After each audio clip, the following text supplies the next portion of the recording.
video is on FAQs on Form ITR 5. Form ITR 5 can be used for filing income tax return by partnership firms or limited liability partnership firms. The form can also be used by association of persons, body of individuals including trusts like private trust, private discretionary trust, gratuity trust, PF trust which are not eligible to file Form ITR 7. The form can also be used by artificial judicial persons referred to in Section 2, subsection 31, Clause 7. Local authority, cooperative societies including primary agricultural credit societies, cooperative banks, cooperative bank other than primary agricultural credit society, or a primary cooperative agricultural and rural bank can also file ITR 5. Form ITR 5 can also be used for filing income tax return for estate of deceased or estate of insolvent, or business trusts or investment funds. Let us first see the key changes in Form ITR 5 for assessment year 24-25. A new column has been added in Form ITR 5 which requires taxpayers to select their applicable due date for filing return, enhancing clarity on filing timelines. With effect from assessment year 24-25 and with the amendments in Section 115 BAC, new tax regime is now the default regime, and taxpayers wishing to opt for the old regime must opt out of the new regime. And information regarding that has been added in the General Information section of the ITR. Deduction under Section 80 IAC is available to an eligible startup for 3 consecutive assessment years out of 10 years at the option of such a startup. These deductions are allowed subject to fulfillment of certain conditions. Form ITR 5 now includes a new schedule seeking the details with respect to deductions claimed under Section 80 IAC. The details are date of incorporation of the startup, nature of business, certificate number as obtained from Inter-Ministerial Board of Certification, first assessment year in which the deduction was claimed, and the amount of deduction claimed for current assessment year. Until assessment year 23-24, ITR 5 only asks information about the amount eligible for deduction under Section 80 IAC. With respect to capital gains account scheme, Schedule CG of ITR form contains the information. This schedule requires various details including information about the capital asset sold, the particulars of the buyer, and the specifics regarding the amount spent for claiming exemptions. In Form ITR 5 for assessment year 24-25, Schedule CG has been modified to gather more information pertaining to sums deposited in the capital gains account scheme. The revised schedule now requires the inclusion of the date of deposit, account number, and the IFSC code.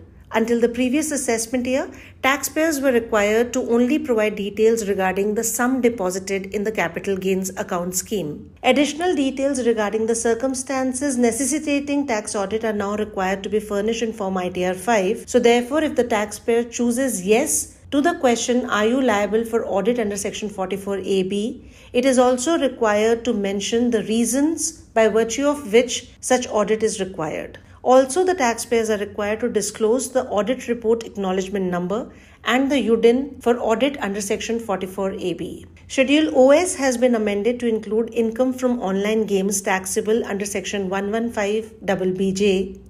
Let us first see the statutory forms applicable for ITR 5. Some of the forms which can be applicable on ITR 5 are Form 67, Statement of Income from a country or specified territory outside India and foreign tax credit. Form 10IF, Application for exercise of option under subsection 5 of Section 115 BAD. In the statutory forms, there is an addition. Form 10IFA, Application to opt for new tax regime under Section 115 BAE by new manufacturing cooperative societies resident in India. Form 3CEB, which is a report from an accountant to be furnished under Section 92E relating to international transactions and specified domestic transactions. Form 3CFA, which is a form for opting for taxation of income by way of royalty in respect of patents. Form 10CCB, which is audit report under Section 80I subsection 7, 80IA subsection 7, 80IB or 80IC. Form 10CCF, which is report under Section 80LA subsection 3 of the Income Tax Act. Form 10DA, which is a report under Section 80JJAA of the Income Tax Act. Form 29C, which is report under Section 115 JC of the Income Tax Act for computing adjusted total income and alternate minimum tax of the person other than a company. Form 3CB, 3CD, which is audit report under Section 44AB of the Income Tax Act in case of a person referred to in Clause B of Subrule 1 of Rule 6G. Form 3CE, which is audit report under subsection 2 of Section 44DA of the Income Tax Act. Form 3CEA, report of an accountant to be furnished by an assessee under subsection 3 of Section 50B of the Income Tax Act relating to computation of capital gains in case of slump sale. Form 10IG, which is statement of exempt income under Clause 4D of Section 10 of the Income Tax Act. Form 10IK, which is annual statement of exempt income under Subrule 2 of Rule 21 AJA and taxable income under Subrule 2 of Rule 21 AJAA. Form 10IJ, which is certificate to be issued by accountant under Clause 23FF of Section 10 of the Income Tax Act. Form 56F, report under Section 10AA of the Income Tax Act. Also, there is an addition. Form 10IEA, application to opt out of new tax regime under Section 115 BAC subsection 6 by all association of persons other than cooperative societies or body of individuals or artificial judicial persons in case of business income. Before going to the FAQs on ITR 5, let us see the prerequisites of filing the form. In order to file the form on the e-filing portal, you should be a registered user on the e-filing portal with an active PAN. You must update your login profile and add key person details in login profile before filing income tax return. You must also update digital signature certificates in login profile before filing the return. You should also pre-validate a bank account and nominate it for refund. It is also recommended that you should have a valid mobile number linked with e-filing portal or your Aadhaar, your bank or your depository. And it is also advisable that you file applicable statutory forms before filing the income tax return. For FAQs on choice of tax regime while filing Form ITR 5, please refer to our video on frequently asked questions on new versus old tax regime. For other queries related to Form ITR 5, kindly refer to this video. Let us now see the first FAQ on ITR 5. The question is that is taxpayer required to file Form 10IF every year for claiming the new tax regime? Please note the taxpayer is not required to file Form 10IF every year. You are required to file Form 10IF only once within due date as per Section 139 subsection 1 in the year in which you want to opt for the new tax regime for the first time. Another query for Form 10IF could be that if Form 10IF is filed within due date, then is it compulsory to select new tax regime while filing the income tax return?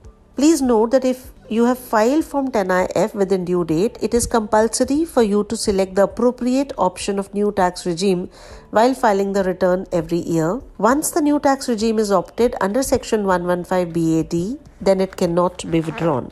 There can be another question that can a taxpayer file revised return with new tax regime if the original return has been filed without opting for the new tax regime? Yes, if you have filed your Form 10IF within due date, you may opt for the new tax regime option even while filing your revised return. Another question related to Form 10IF is that if I have filed Form 10IF more than once during the year, then which Form 10IF detail is required to be filed while filing Form ITR 5? Please note, first of all, you're not expected to file Form 10IF more than once. However, if you file Form 10IF by mistake or for any other reason, then you're advised to fill up the details of the first valid Form 10IF file within due date as per Section 139 subsection 1 at the time of filing the income tax return. Another question could be that in Schedule TDS, can the taxpayer claim both TDS of current year and brought forward TDS of last year in the same row?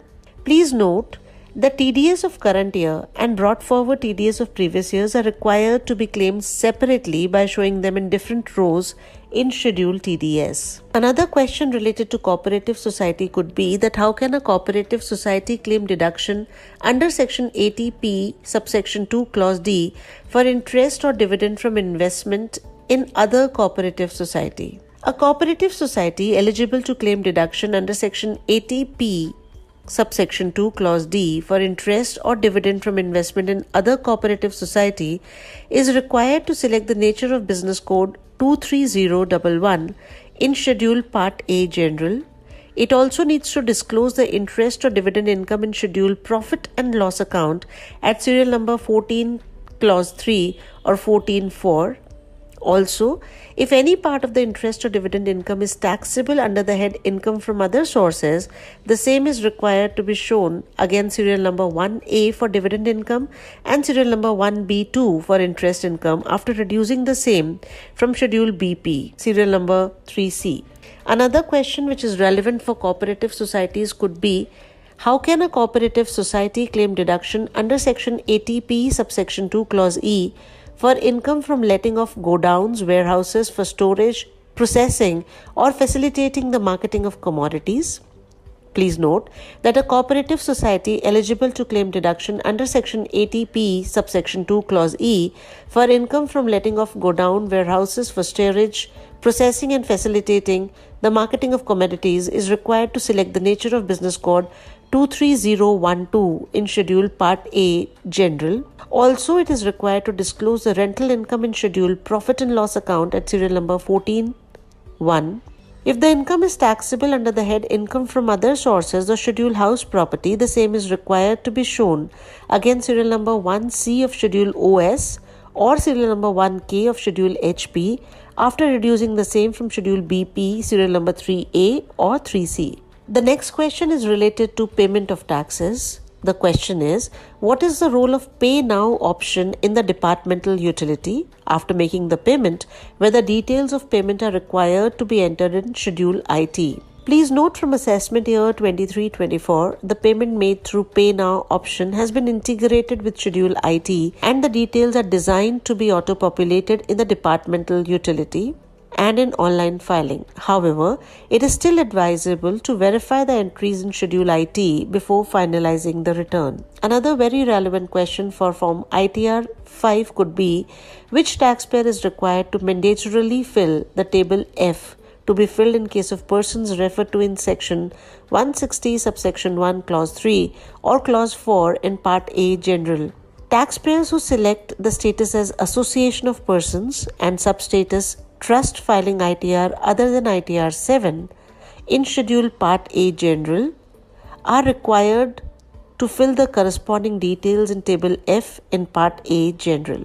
Another question is related to refunds, that my refund of about Rs 50 lakhs has not been received with the reason that the PAN name and the name in the bank account are not matching, that is, there is a mismatch in name. It is advisable for the taxpayers to look into the validation status of bank accounts in the profile section to check if refund is likely to be released or not to the given bank account. Wherever the bank account is validated with the remark, validated but refund is restricted, it is advised that the name as per bank account selected for credit of refund matches with the name as per the PAN database. Other issue related to ITR 5 could be that the taxpayer is not able to file ITR 5 and getting the error, "Dear taxpayer, ITR 5 is not applicable as per the status of the PAN.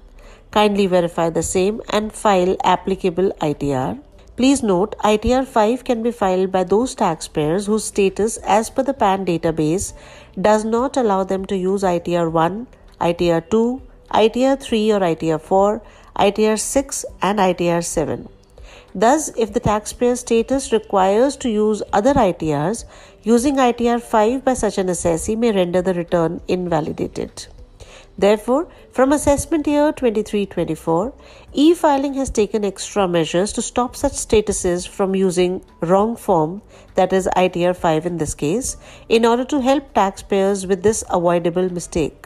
However, if the status in the PAN database is not correct, thereby using ITR 5 would be required, such taxpayers may reach out to e-filing in advance and report the requirement under e-Nivaran with necessary supporting documents so that e-filing may provide appropriate enablement. Filing of ITR 5 is very easy. To know more, you may visit our website www.incometax.gov.in or contact our helpline numbers.